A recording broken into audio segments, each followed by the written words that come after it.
Hello everyone. आप सबका मेरे यूट्यूब चैनल में स्वागत है। मेरा नाम मृत्युंजय गौतम है। आज हम लोग 1962 के भारत चीन युद्ध के बारे में बात करने वाले हैं। अगर आप मेरे चैनल पर नए हैं तो चैनल को सब्सक्राइब कर दें और बेल आइकन को दबा दें।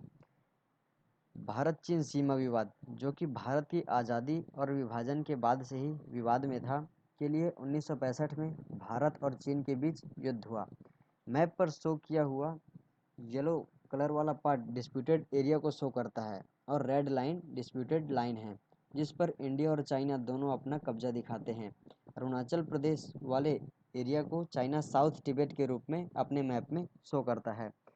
चीन के द्वारा तिब्बत पर आधिपत्य करने के बाद जब 1959 में भारत ने दलाई लामा को शरण दी, तब से दोनों देशों की सीमाओं पर हिंसक घटनाएं जो थी वह बढ़ गई थी।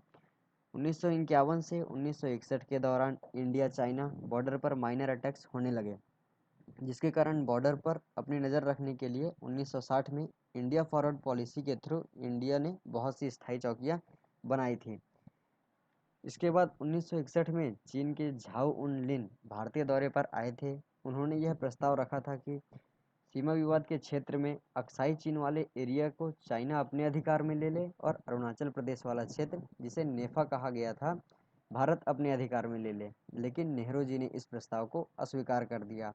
अब हम अगर कहें कि यह युद्ध किसने शुरू किया, तो भारत का मानना है कि युद्ध चीनी आक्रमण के बाद शुरू हुआ, जबकि चीन का कहना है कि युद्ध भारत की फॉरवर्ड पॉलिसी का नतीजा था, जिसके तहत चीन के दावे वाले क्षेत्रों में सैन्य चौकियां बनाई जा रही थी।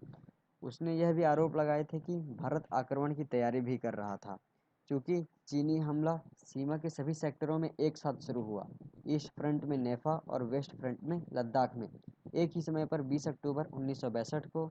इससे यह साफ हो जाता है कि यह आक्रमण कितना सुनियोजित था।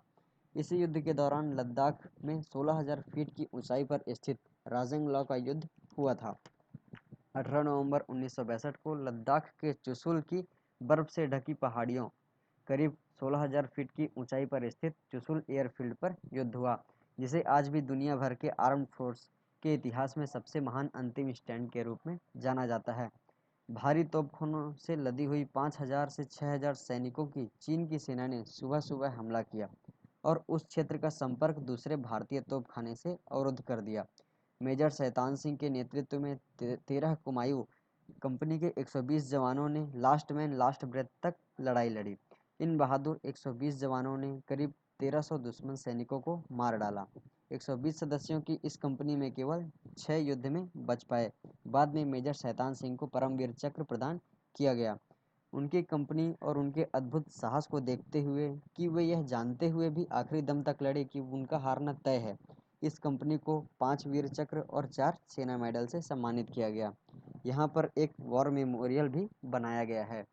युद्ध के दौरान भारत ने यूएसए से भी सहायता मांगी थी, जिससे यूएसए ने भारत की सहायता करने का फैसला किया था। चीन ने इसके फलस्वरूप चीन ने 21 नवंबर को युद्ध विराम की घोषणा की।